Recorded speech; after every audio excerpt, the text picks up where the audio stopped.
7 faktů o Žukovovi, které vám tajili. První. Žukov byl vášnivý sběratel. Měl slabost pro drahé kožešiny a koberce, které si přivážel i z válečných tažení. Druhá. Na konci války si přivlastnil obrovské množství kořisti z Berlína, což vyvolalo skandál i mezi sovětskými špičkami. Třetí.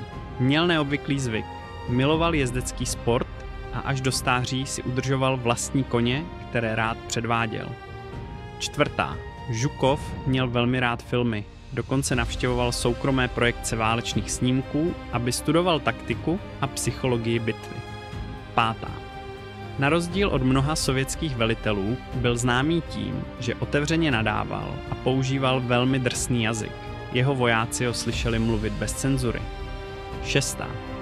Žukov byl několikrát hospitalizován kvůli srdečním potížím, kterému přivodil neustálý stres a tlak z velení.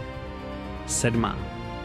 Po odchodu z politiky se stal nečekaně populárním mezi obyčejnými lidmi. Často mu chodily stovky dopisů týdně, které sám osobně četl a někdy i odpovídal.